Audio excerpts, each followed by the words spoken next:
Last time we studied metaphor, right?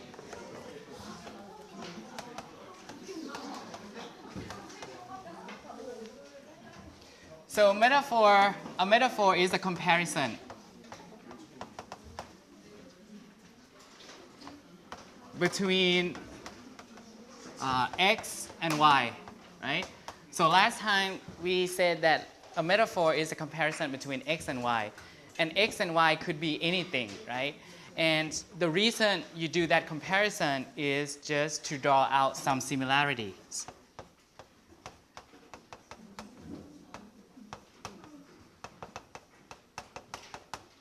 Okay?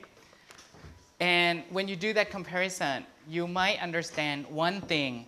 Let's say you might understand X in the way that you understand Y.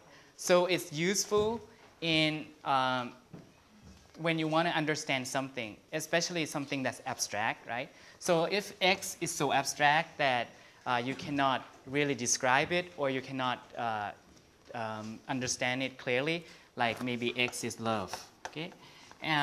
You can draw on Y, which is more concrete, in order to explain what X is and what X looks like or what X feels like, right? And X and Y, we have some special terms for them, right? So for example, we have the term like target domain, right? Remember the term target domain? And we have the source domain, right? So the source domain is what you draw from, right? Something that's more concrete that you draw from in order to explain Y, which is the target domain. Okay? So the target domain is what you want to understand.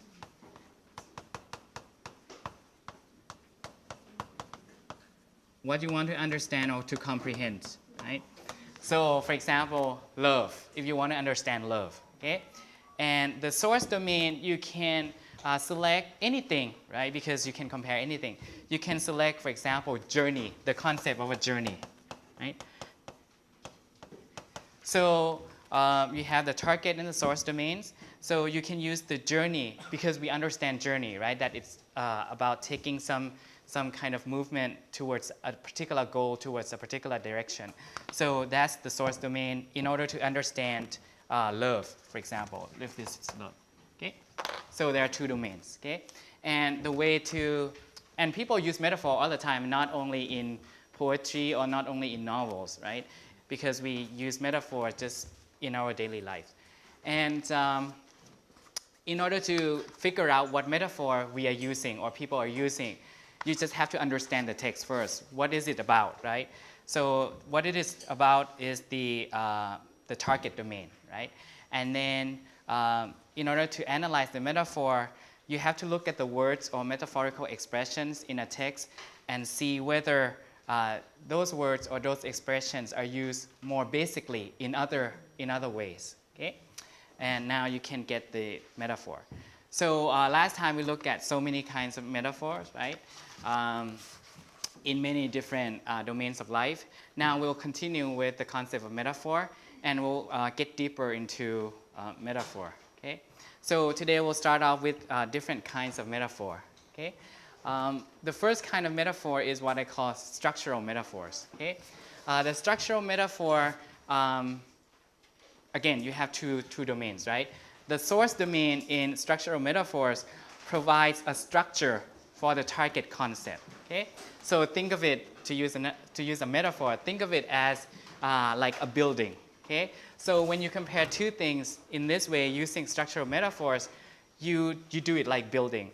When you build a building, you must have a window, you must have windows, you must have doors, you must have hallway, and so on, right? So this is the same thing. When you have structural metaphors, the source domain will provide a structure for the target concept. And the function of these metaphors is to enable speakers to structure, to understand, to perform, and talk about the target concept in a kind of a very solid way, okay? Because you have everything when you build a structure, right? You have the roof, you have the ceiling, you have the doors, you have the windows, and so on, right? And everything is metaphorically structured, and everything supports each other, okay? And you will have, for this type of metaphor, you will have a mapping between two domains, the source and the target domain. So I'll show this example.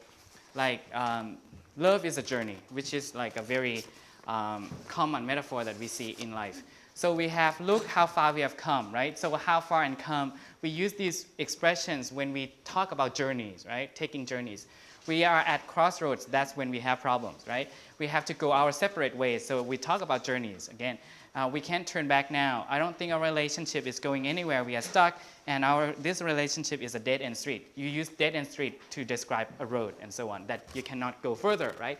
But these, if you take a note, if you notice these expressions, we start from the very beginning and to the end, right? We are stuck and so on, right? So everything has the corresponding kind of elements. So this is what I call mapping, right? So we have the source domain and the target domain here. The source domain is the journey, and the target domain, you want to explain what love is or what it feels like, right?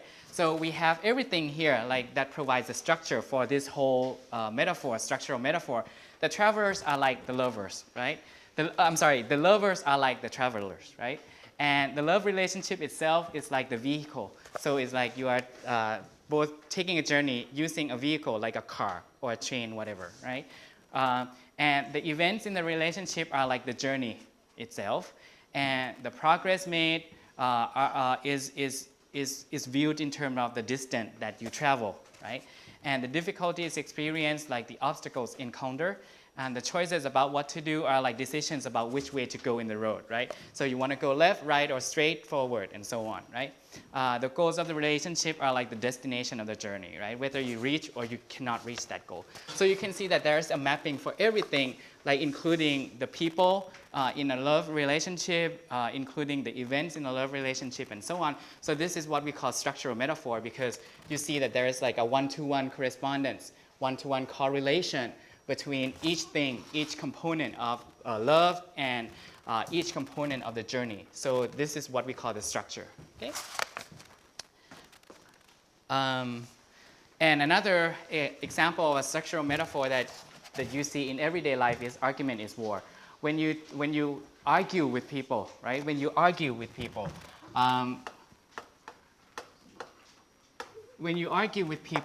people tend to view the argument like you are having a fight with that person, right? So it's like people who argue are viewed as people who are at war or people who are fighting each other, fighters, and so on, right?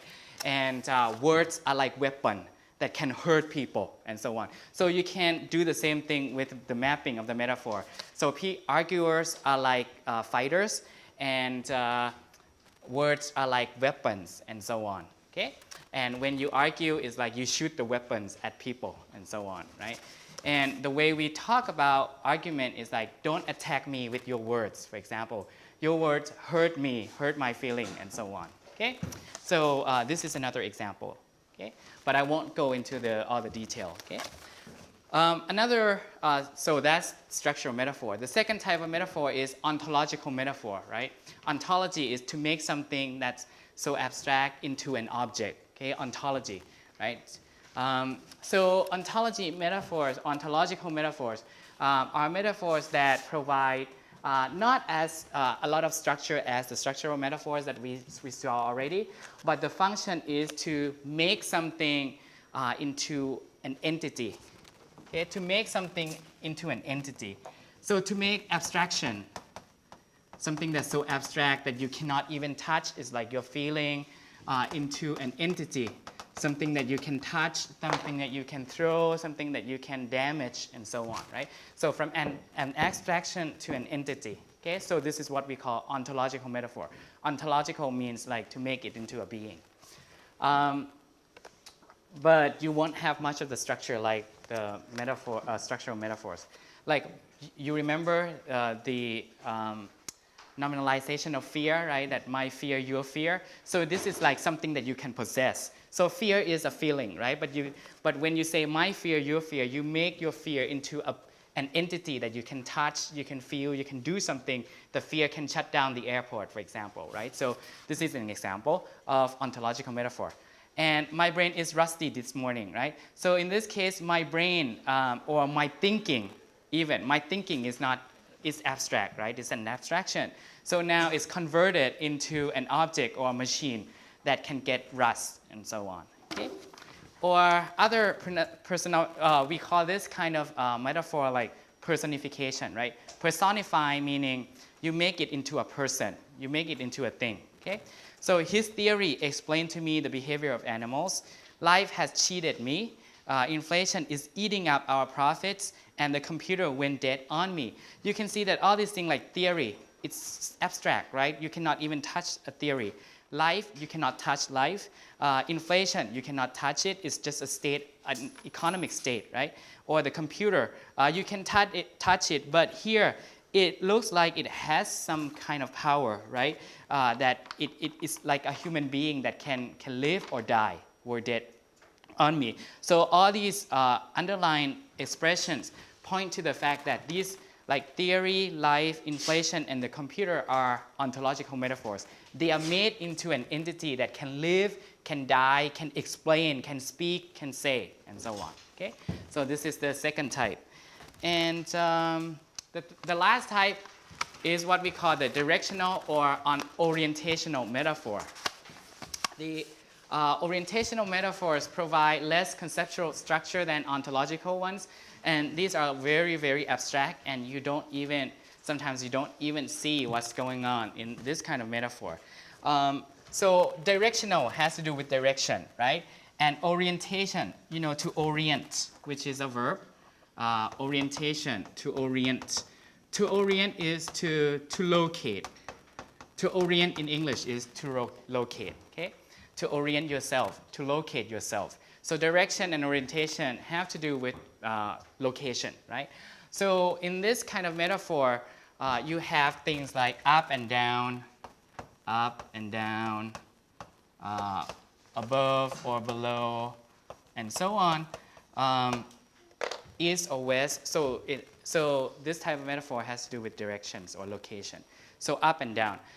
We usually have this metaphor in our thinking across cultures. Like even in English, the English-speaking culture or Korean-speaking culture, we often associate up, the direction above us, as something that's good, whereas down is something that's not good. Okay? So we have expressions like speak up, please, right? Because you don't hear that person, so just raise your voice. So why up means louder, right? So up is louder. Or keep your voice down. Down means like lower, right? And healthy is up, sick is down. Like Christ rose from the dead, he fell ill, right? So rose, why rose means like, come back to life. Or fell. Why do we say he fell ill instead of he rose ill and so on, right? Why do we say that illness is down, right? Maybe because when we feel ill, we are sad and we feel down. Down is like not good, right? Happy is up, sad is down. I'm feeling up today, he feels down this day. Why do like up and down mean like two different things, two opposite things here, right? There's no reason, but it just has to do, I think, with culture. That we usually associate up with something that's good, good mood, good health, like healthy, and so on, right? Whereas down is something bad, right?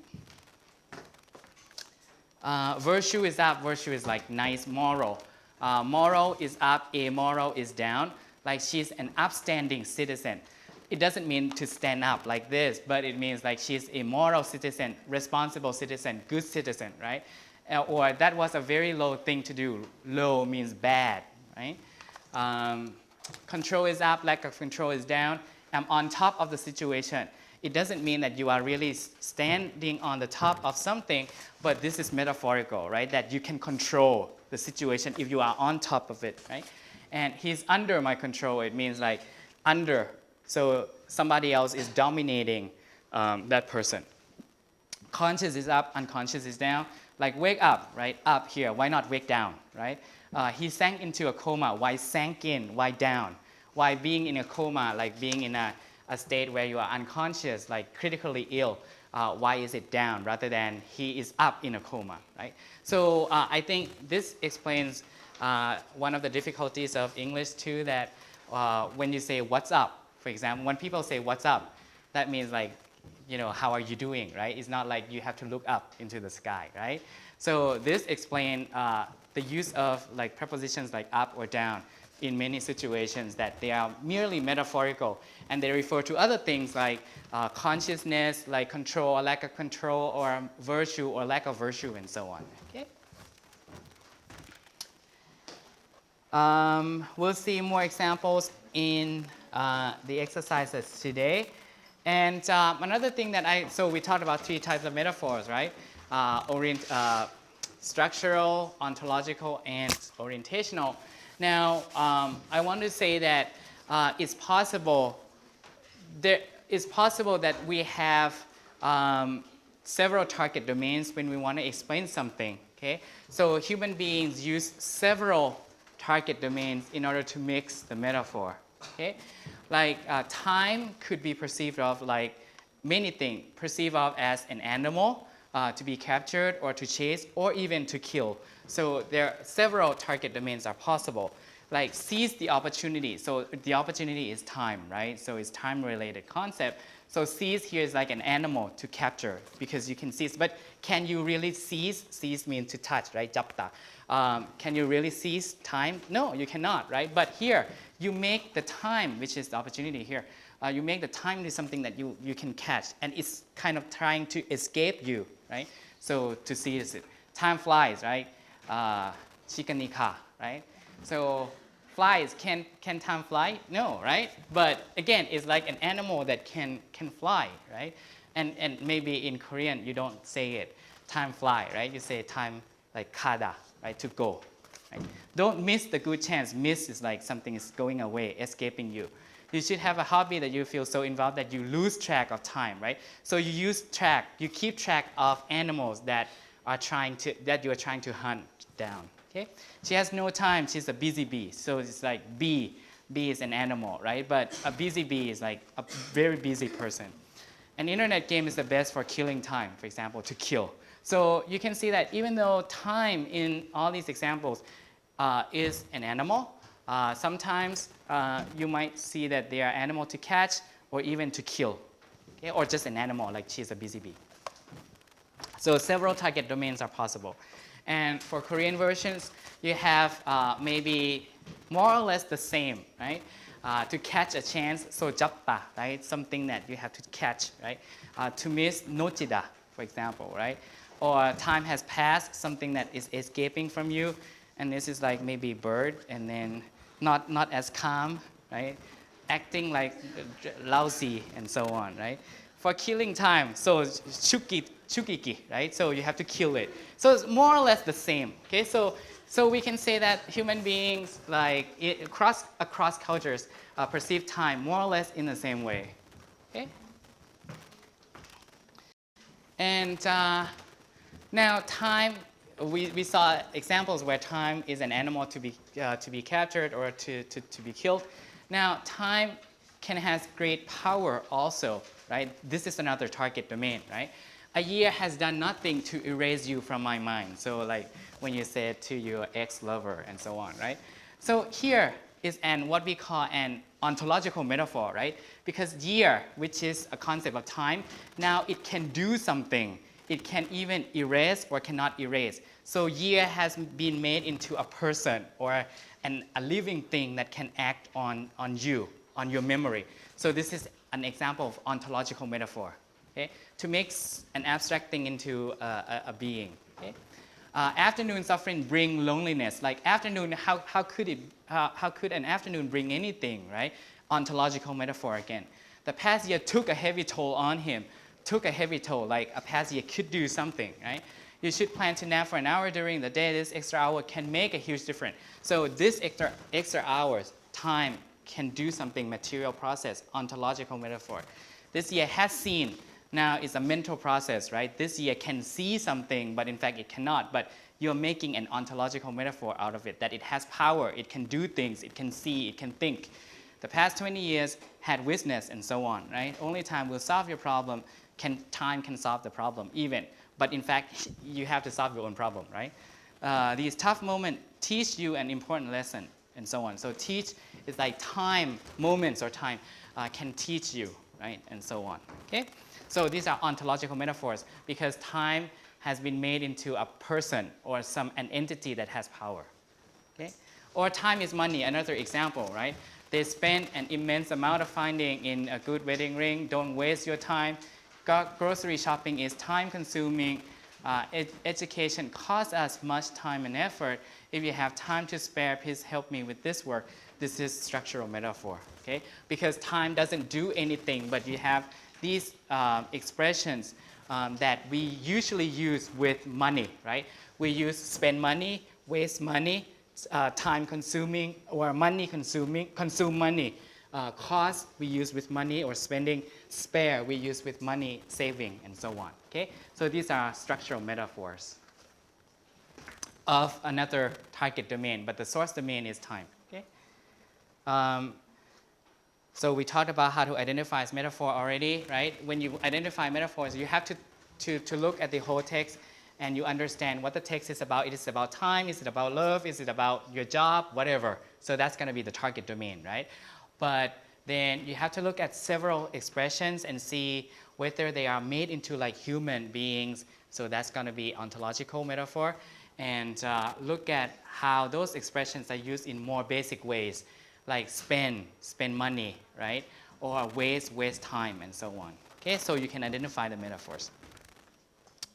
Why metaphors are important and why I bring them to this class, because metaphor is the ways in which by which we understand one thing in terms of another, right? And so metaphors can be used to persuade people in order to conceal something and to shape a particular meaning, right? Because when you compare two things, you see one thing in terms of another thing, right? So you can use that other thing that you compare the source thing to, the target thing to, as something that can influence people, okay? Let's see. For example, in these three examples, you'll see that we use natural disasters. I'm sorry, like the US is facing a nightly tidal wave of asylum, like immigration, people moving in, right?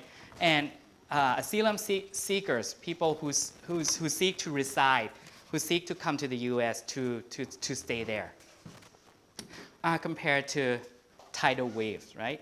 So sometimes waves are destructive, right? When you have like big waves that can destroy houses or people's life. So in this case, immigrants are viewed as tidal wave, natural disaster that can populate, that can bring many people even to the higher level than you desire. So they are compared to undesirable things like waves. But here we have the tidal wave of generosity will help them rebuild their shattered home and shattered life. So here we have again the comparison between generosity and tidal wave. But in this case, tidal wave is used as something that's more positive to refer to something that's big or abundant, right? Abundant, very abundant, like a lot, right? So it means that the level of generosity is high. So in this case, you use it, but positively. So you can see that the tidal wave, the same concept, but is used differently in two contexts. So to influence, to persuade people to see that, oh, you are so generous, tidal wave of generosity. Storm of controversy, for example. So controversy is compared to like storm, which is a natural disaster that's not desirable, right? So storm is like something that's violent. So you can see it can influence people because when you use metaphor, you can compare one thing in terms of another, and people tend to perceive that the quality, bad or good or bad quality of the thing that you compare it to. And metaphor, again, why do we study metaphors? Because metaphors can shape our experiences and how they serve to define solutions. So these are two abstract metaphors that maybe some of us or all of us have, whether it's the first version or second version. Some of us think that society is an organism, right? Organism is like a living being. So organism, when an organism functions, is like all the parts have to be coordinated, right? You are an organism, so you have your brain, you have your limbs, like arms and legs, and your body, and so on. And every part is important, right? If you view society as an organism, every part, like whether it's your brain, your legs, your arms, your torso, like your body, every part is important. But on the other hand, so every person in a society is important if you view society that way. Every social member is important. But when you view society as a market, that's a different kind of metaphor that some people have. So when you think of our social world as a market, it implies that we have to compete in order to sell our product or in order to sell ourselves, right? So whether we see the society as one or two will mean a lot in the way we act, the way we interact with people, and the way we perceive other people. Do we perceive other people as our rivals or our competitors, or do we perceive them as part of the same body, right? So in school, for example, should students be taught marketable skills, any skills that can make money out of them so they can compete with each other? Or should they be taught abilities or skills that will ensure that our society is a just, is a fair, or is a compassionate one, and so on, right? So if you look at universities' brochures that I showed like some time before, you can see that some universities think that society is a market, right? That, Hanyang produces like maybe top people to work in top 10 companies and so on, and you can compete with people. So all in all, maybe education education in Korea sees the society as a market and so on. And I have one example from, let's see, a newspaper here, and it's about South Korean students and their lives and how hard they work. And you guys are in this society, so you know that whether this is true or not. So let me just read one or two paragraphs. Okay? So there is this guy, Kim, and his classmates, like in high school, okay, 고등학교. And his classmates study between 8 a.m. and 3:40 p.m. So that should be like a normal life that other people have in other countries, right? And every day. But many students, high school students, stay to do homework until late at night. The library is open until 11 p.m. Others go to private institutes called Hagwon for evening classes. One of them is 17-year-old Unyu2, who studies 12 hours a day, including homework and extra English classes twice a week, and so on. So this is like half of your life, half of your day already, right? Because a day is like 24 hours. I have no time to think about my future or my dreams, just time to study. So what type of life is that? You have no time. You don't have to think about your future. You just have to study now, right? So instead, they should be related, right? Your future and your study, right? And in the next paragraph, what do we have? We have next November, he will reach the finishing line. So this is like finishing line is like the journey, right? So that's when he will take the feared university test, Sunung, which determines which university he can get admission to. The most prestigious institutions in Korea are Seoul National University, Korean National, and Yonsei University. To get admitted there decides what you can do in life and who you can marry even. It determines your future, right? And so on. And then they talk about suicides, that the rate of suicides in Korea is so high, even higher than other countries, and so on. So isn't this a result of the unsaid, unwritten metaphor that some of you have, that society is like a market, right? That we have to compete, and if we fail, you cannot sell yourself. You cannot, find a prospective date, right? You can marry, and so on. So this is like a result of the metaphor that many people have in this society, right? And I'm aware that while what I'm saying here or what this class teaches you cannot solve this problem in a day or in 2 months or in 3 years, but at least I can say to you that this is what's going on, and maybe you can spread the words to other people in order to make the society maybe better and just for people, right? So that's what I want to say about the metaphor and how I link it to society, right? So now we have to move on, and we'll do some maybe 2-minute practice here. That can you identify metaphors in these statements and how they may affect our perception? So they are like separate. Okay, like in the first one, Banks have said that we must not let the economy stagnate. Banks have said that we must not let the economy stagnate. So when you read that, it's about banking, it's about economy, right? So banking and economy then are our target domain, right? So the target domain is the bank and economy, right? So in other words, it has to do with economic situation. So that's our target domain, that what we want to explain, right? Target domain is what we want to explain. Economy is something that's hard to understand, right?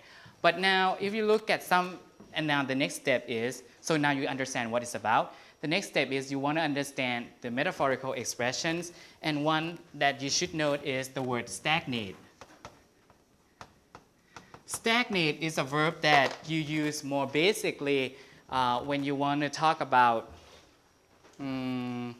fluid, water, or air that cannot circulate. Like, so if you go into a room and you smell like puffy stuff, then you smell like it's a like stuffy room. So in this case, we can say that the air stagnates. Stagnate meaning it doesn't go out or it doesn't come in. So we use it with water or air, something that can move. So in this case, then the source domain that you draw from is like liquid or air that doesn't move. Okay? Liquid or air that doesn't move in or move out, doesn't circulate. Doesn't circulate. The word circulate. To go in, to go out, and so on, right? So in other words, when they use the word stagnate, now you understand that when they say they cannot let the economy stagnate, meaning the economy is like a liquid, right? A kind of liquid that cannot stay still, that should not stay still. And it has to move up or down, and so on, right? So the metaphor might be economy, so because we're talking about economy, right, is a liquid, a type of liquid. Okay? That should not, according to them, that should not stay still, right? Stagnate means to stay still or to not move in or out. Okay? So this is how we identify metaphors. So economy is a liquid to them, to the banks. Okay? Now, in the second one, so far so good. In the first one, the second one, the house market bubble has burst. It's about house market, right? So the target domain is house market. And the metaphorical expressions are bubble and burst. Okay? So bubble and burst. When do we use bubble and burst? We use them to describe, of course, bubble, right? And exploding bubble, right? So when do you think about bubble? When you play with bubble, right? Everyone used to do that, right? What do you think of bubbles? Bubbles are fragile, right? Bubbles are fragile, meaning they are weak and they can explode easily. They can be destroyed easily. So in this case, house market, the metaphors might be house market is a bubble, right? And when you think of a bubble, it's fragile, right? A bubble is fragile. So in this case, you get that kind of persuasion that the house market is really fragile and it can be affected easily. It can be influenced easily. So that's a way that people can influence people because they compare it to something else and they use that kind of knowledge that people have, like the knowledge that bubble is easily broken and so on, to influence people. Okay, so that's the second one. And the third one, the situation in the Korean peninsula has overheated. Now, of course, it has to do with the situation in the Korean peninsula, right? So the target domain is, of course, the situation in the Korean peninsula. Okay? That's the target, what you want to explain, what it is about. Now, what's the source domain? What does the writer draw on or draw from? Overheat. You use the word overheat when when it's liquid, right? And in a container, right? So overheat is like, you know, very hot over and over again, right? So is a boiling liquid in a container too, right? So when you see kind of a boiling water in a pot or in a container, you see that it produces like a lot of bubbles, right? And it's very, let's say, if you get burned, you might have like a wound. Okay? Last one, our organization will work with our partners in the region and beyond to achieve the region's ambition to be a top 20 region by 2010 and flourishing region by 2020. And here it has to do with organization, right? So how do writers here perceive an organization? So organization is like, you see this word, flourishing, right? Flourishing is an expression that you use with plants, okay? So in this case, the metaphor seems to be organization is a tree or a plant. So an organization is a plant, okay? And a plant can grow, can blossom, and so on. So blossom or grow, that's good, right? That means that it has profits, right? So like flourishing here, okay? So that's how you identify metaphors. And these last two, take housing, for example. The majority of immigrants settle in London and Southeast where pressures on housing are most pronounced.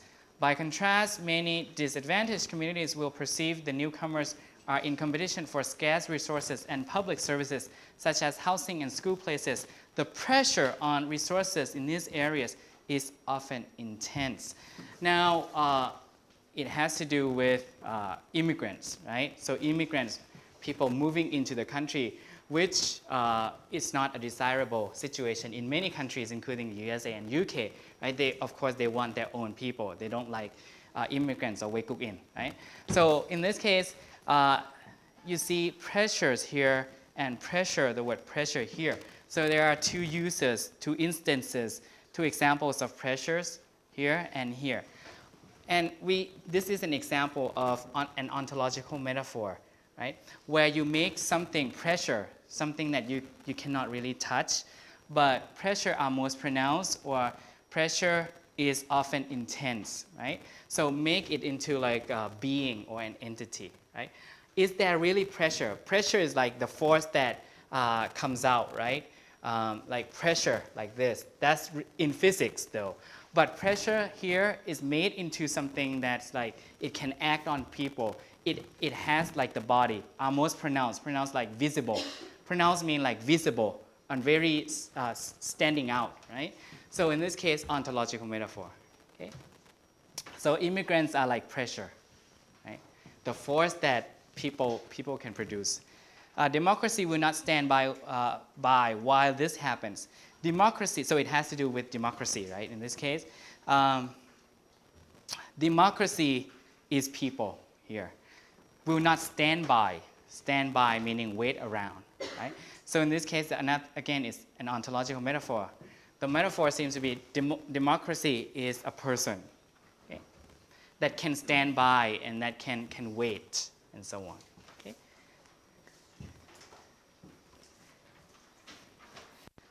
So, but in fact, it's the people, right? It's the people that say this, that they say that, oh, they are democratic, right? So democratic is something that we associated with, good people, right? So in this case, they replace themselves. They're replacing the sayers, right? The sayers replacing themselves with the concept democracy, right? So in this way, they can persuade people that if you don't side with us, then you are not democratic. You are other people, okay? So take notes of these concepts or these expressions and how they are positions, how they are depicted, how they are constructed, how they are depicted in this short speech, okay? In what type of transitivity pattern are they, okay? So when you can think of transitivity patterns like material process with an agent and so on, you might see the metaphor more clearly, Okay, so far so good. Now we'll continue with the handout here. So I asked you to take notes of these, I don't know, noun phrases or qualities, abstract qualities, and so on, right? So we can go through this like line by line. In number 1, in paragraph 1, as you can see, after all that has just passed, here, right? So past, you use the word past when you talk about journey, right? So after all that has just passed, that's one metaphor, okay? And we have the advance of human freedom in paragraph 4. You see, the advance of human freedom. So advance, when you say advance, is like you take a journey too, right? You can go forward, you advance, right?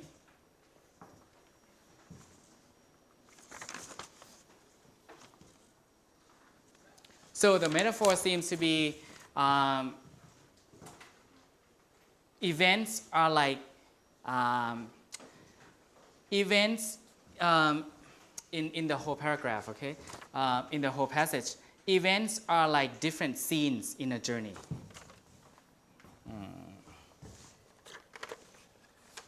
Events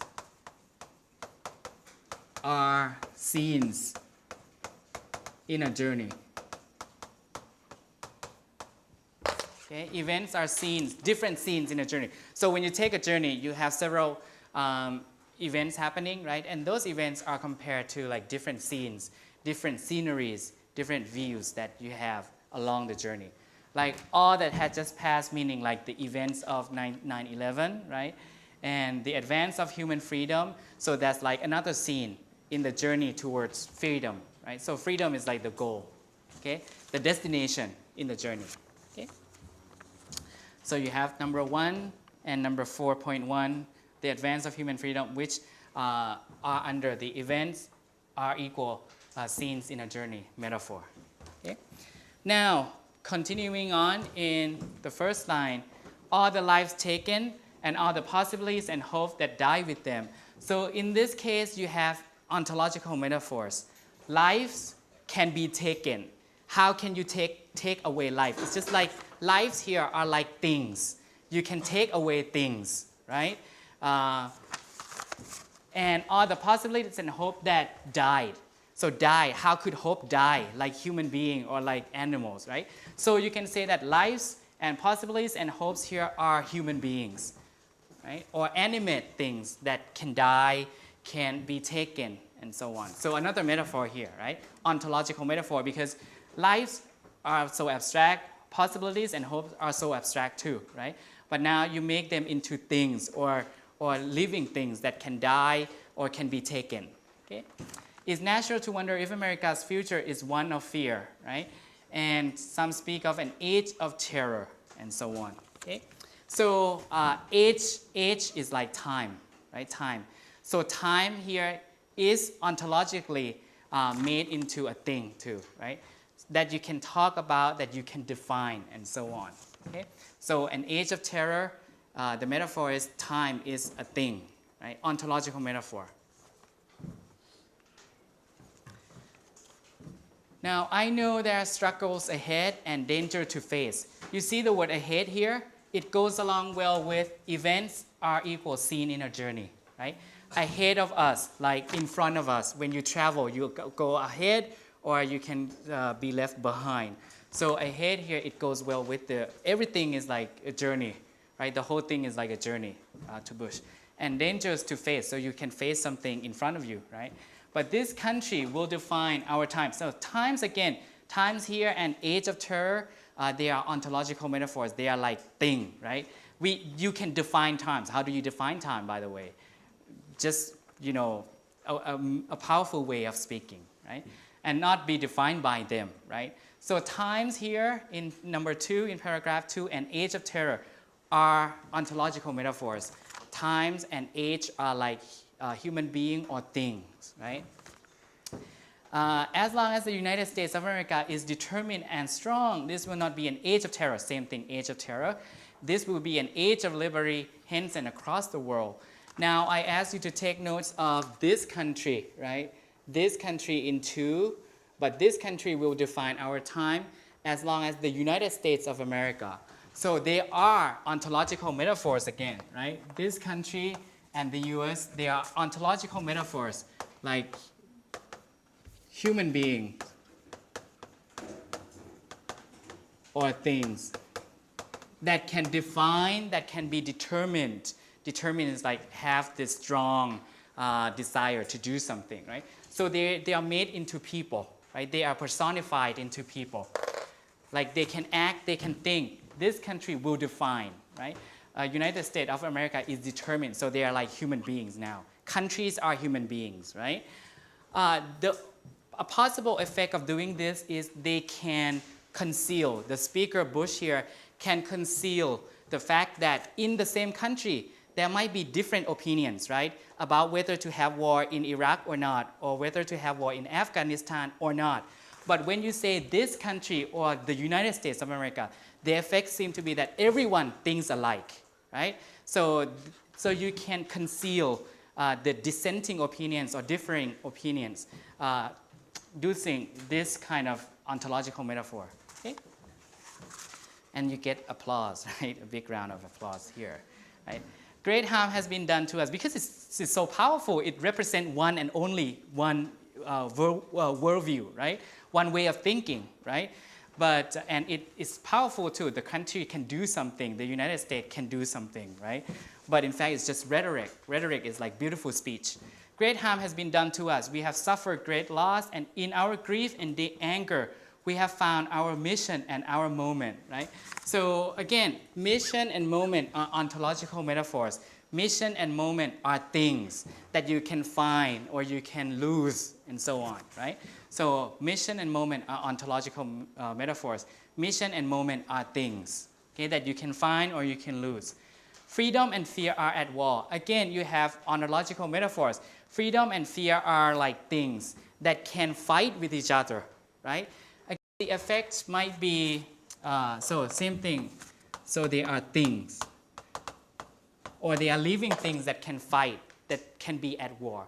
So the effect of this is that is in fact not the US, is in fact not US citizens, is not in fact not like terrorists that are fighting, but it's freedom and fear. So these two concepts are powerful concepts, right? And when you say that they are at fear, they are at war. So this can conceal, again, this can conceal different opinions that people have as to what counts as freedom and what counts as non-freedom.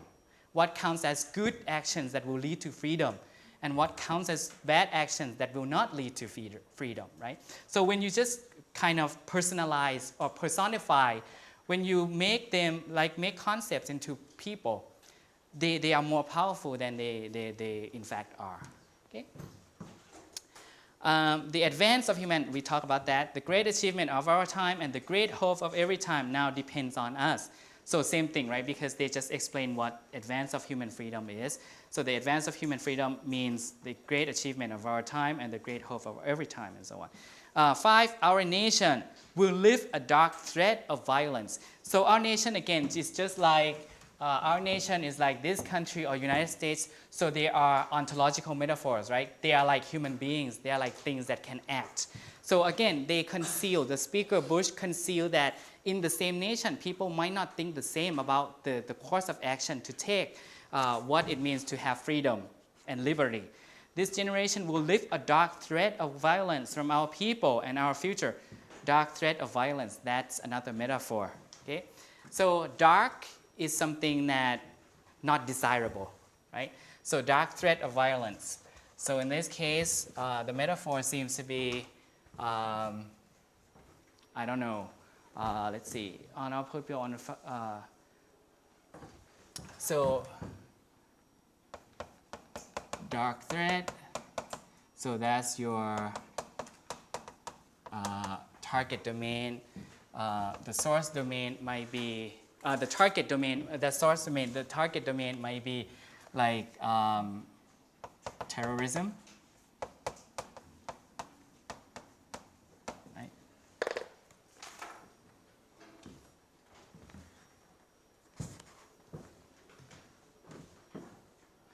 We will rally the world into this cause by our efforts, by our courage. We will not tire, we will not falter. Falter is like stopping or waving. We will not fail, and so on. So we'll rally the world to this cause. The world here is an ontological metaphor, right? The world represents the whole world, right? In this case, according to Bush. But in fact, again, it's a good way to make a powerful speech because the word here conceals the fact that what are those nations? Who are they, right?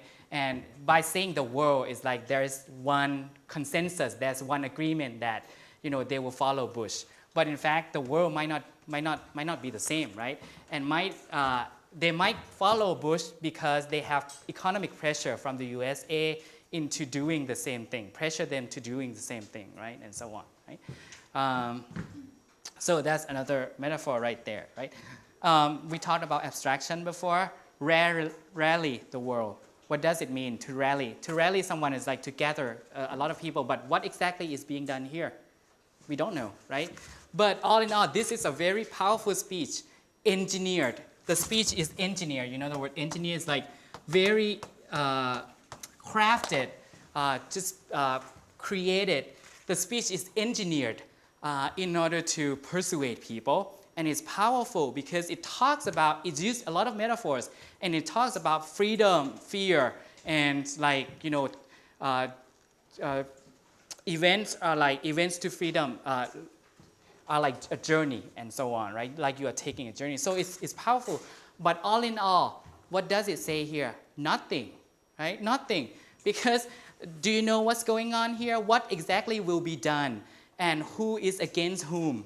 Who exactly, like what countries are involved in this? And what will be done in order to go forward to freedom? We are not told. But we are just told in abstracts. And those abstractions have become things, have become people that can be defined, that can act on other people. So it's powerful, I agree, but in fact it doesn't say anything about the details of what will be done, who will be involved, or who might think differently, and so on. So this is the kind of thing that you should analyze, or you should be watching out for when you come across examples like this. So to sum up here, we see like maybe two metaphors, right? Structural metaphors, including like all the just past or the advance of human freedom. Like events, right? Events toward freedom are like different scenes on a journey. So that's structural metaphor. But we find a lot more ontological metaphors in this piece, right? Including the US, including the country, including the world. Freedom and war. They are represented, all these are ontological metaphors. They are represented as things or animate things, things that can act, things that can think, like lives and hopes that can die and can be taken. So they are personified, or they are made into things or human beings. So we find a lot more ontological metaphors here. Okay?